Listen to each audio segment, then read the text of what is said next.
Hi, we're Quaint and Curious Volumes. My name is James. So today is Tuesday, or Tag Tuesday as some call it, and I have been tagged by the great channel, That Reading Guy. He's created a brand new tag called the Snob-o-meter Tag.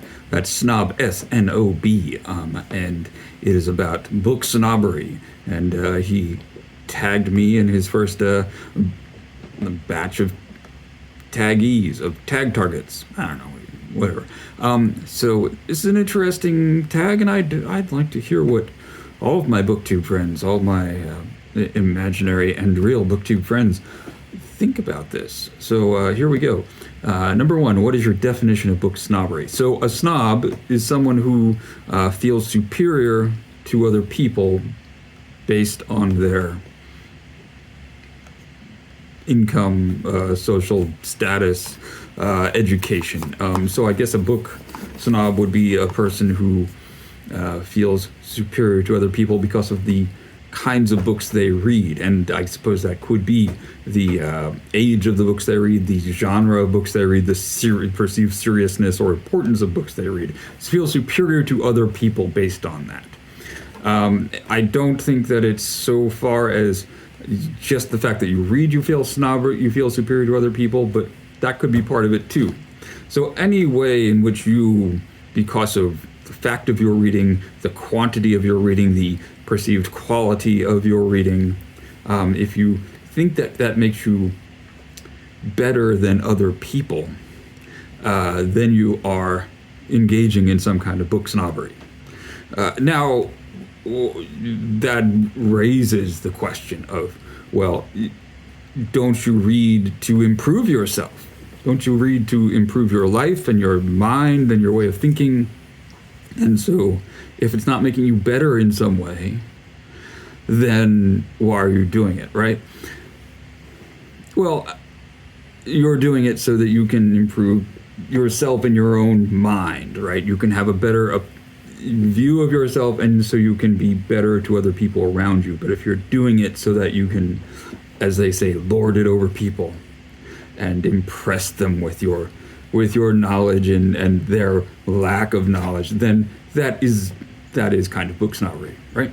So, is there a genre or a type of book you would never consider reading, such as would you ever read a romance? Or I would, or if you regularly read romance, I don't. Would you ever try a science fiction novel? I would, and I have. So there's not a genre that I would never consider reading. And if there is one that you would never consider reading, I encourage you to let go of that and consider reading it or give one a try. When I was first getting into the bookish parts of YouTube and watching videos and reading things, and this was years before I started my channel, I spent some time doing the Read Harder challenge, which is from the website Book Riot.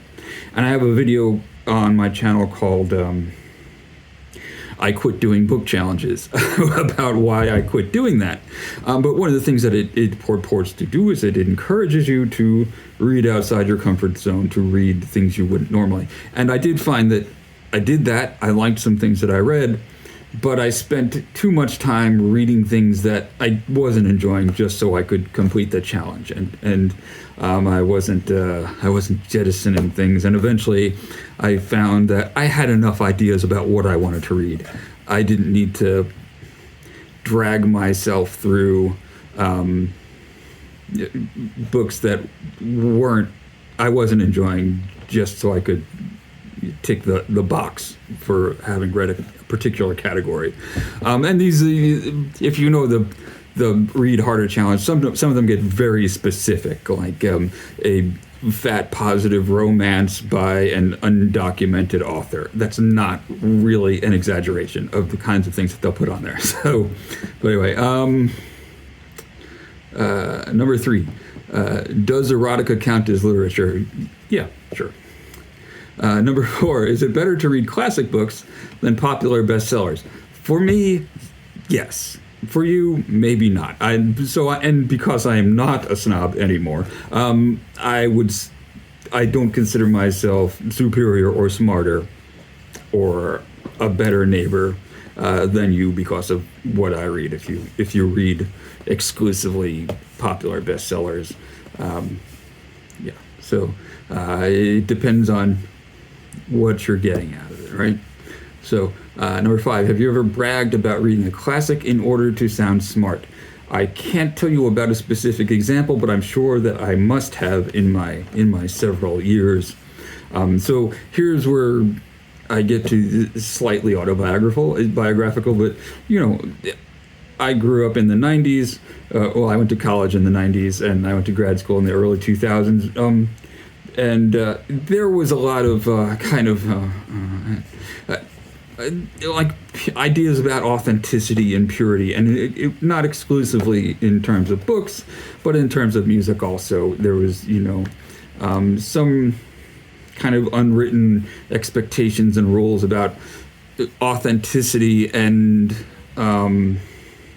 legitimacy were tied up in what you read, what you listened to. If you're in a rock band and you sign to the wrong kind of label from a certain standpoint, you have sold out was the term, right? And you are no longer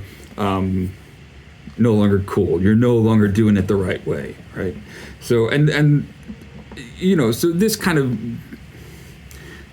expands on snobbery as like something that is beyond like purely bookishness, but can apply to a lot of other things. So, if you're a young person in the 1990s in a place like downtown New York, and maybe you have read more books or harder books than other people around you, but maybe you don't know the right artists, or you don't appreciate them in the right way or for the right reasons, right? Or maybe you haven't seen all the correct films that you're supposed to have, or you don't have the right opinions about them. Or maybe you don't make spaghetti in the right way, right? So you can be a snob about books and poetry and such, but you're gonna fall flat about when it comes to contemporary Greek avant-garde composers, and there's going to be someone who can lord that over you. So, it's a fool's game to try and be a snob sometimes. But I can't say that I never engaged in that sort of gamesmanship myself when I was in that milieu. So yeah. Okay. Oh, this is a bit of a change. Do audiobooks count as reading? I say audiobooks count as audiobooks. So listening to an audiobook, not the same as reading a book. It is consuming a book. I consume books that way sometimes, but they're usually different kinds of books. There are some books that I find suitable for audiobook consumption, and they're usually, I'm not saying that I'm a snob, but this is how it works for me. If I'm doing a memoir, sometimes a biography, I can do that audiobook, but I'm not going to listen to an audiobook of Paradise Lost, right? And it's not because it's more important or it's just that I can't. My mind is going to wander a bit, and I'm going to be completely lost what's going on. And science fiction is the same way. So I'm not saying that like genre things are I can't, with the world building in science fiction, I have found that listening to it on audiobook, I have to keep going back to say, wait, who are the Slithorangi? Hold on, what happens with the, I can't keep track of it that well with an audiobook. So audiobooks don't count as reading, but they do count as absorbing, as consuming a book, right? What about comic books or graphic novels? That is reading, because you're reading words, right? Number 7, have you ever looked down at someone for reading a popular fluff book, a book with little substance to it? So he's saying a book with a little substance to it. So that reading guy is already kind of putting a little bit of snobbery into this question. For example, a self-help book or a celebrity memoir. So here, that guy, once again, I love that guy. He's a cool guy. But he's putting a bit of snobbery in here by saying, a celebrity memoir or self-help book is fluff, right? And it is. I mean, I consume celebrity memoirs sometimes, mostly rock memoirs, and I listen to those on audiobook because that's kind of how it works for me. And I don't care if I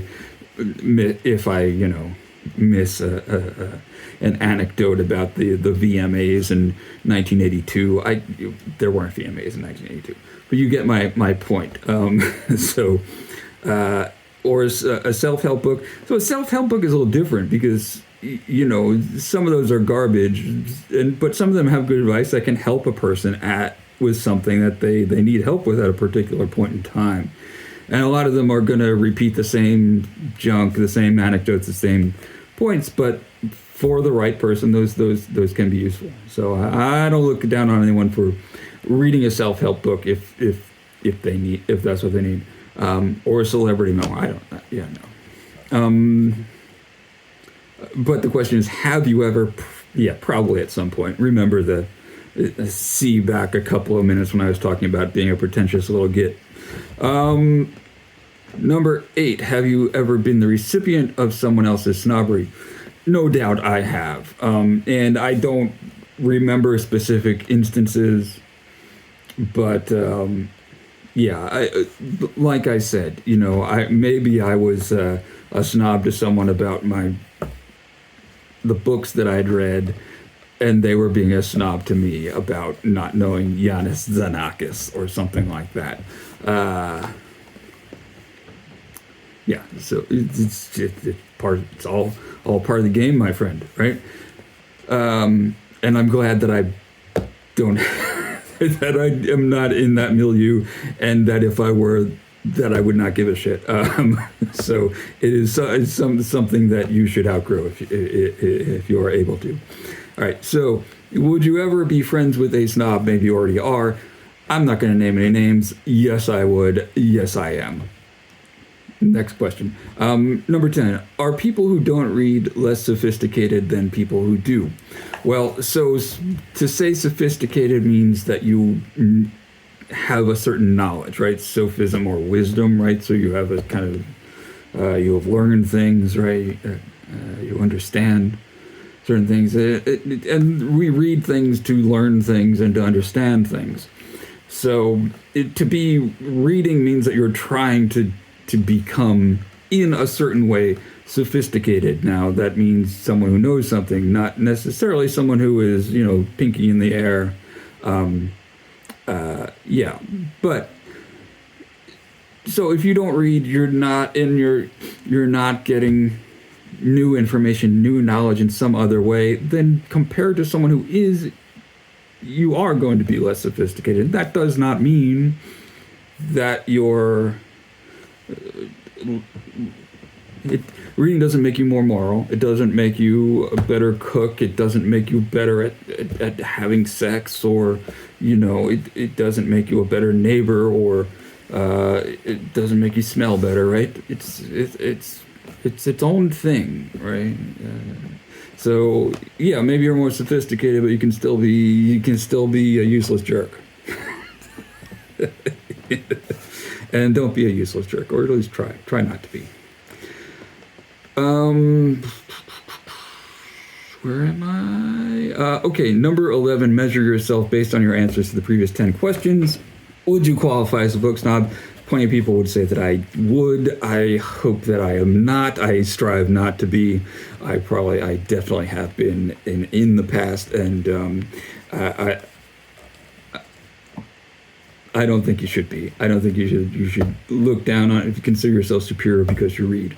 You should read because you want to improve yourself, but that doesn't mean that you're better than anyone else. So number 12 is tag some people. So there's a lot of people I'd like to hear their thoughts on this. And where do I put in my list of people I'm going to tag?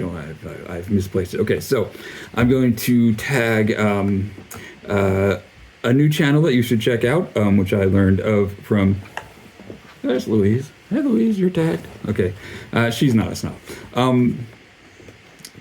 a little snobby sometimes. I'm going to tag...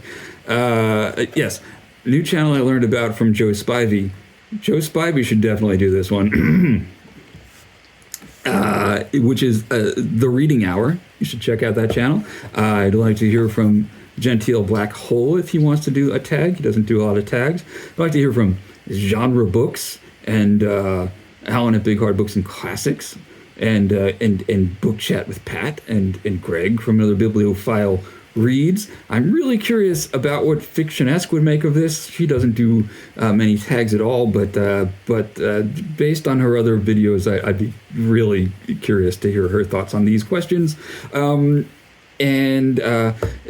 reading guy said that he tagged Steve Donahue, but he didn't actually tag him in the body of the thing, so I'm going to tag Steve, even though, look, I know people say that he smells and he's a pariah, but he's an all right guy. And I'll also tag Must Read More. And I'll also, what the heck, Brandon Sanderson, you're tagged, even though I look down on people who read your books. I'm kidding about that. Okay, bye.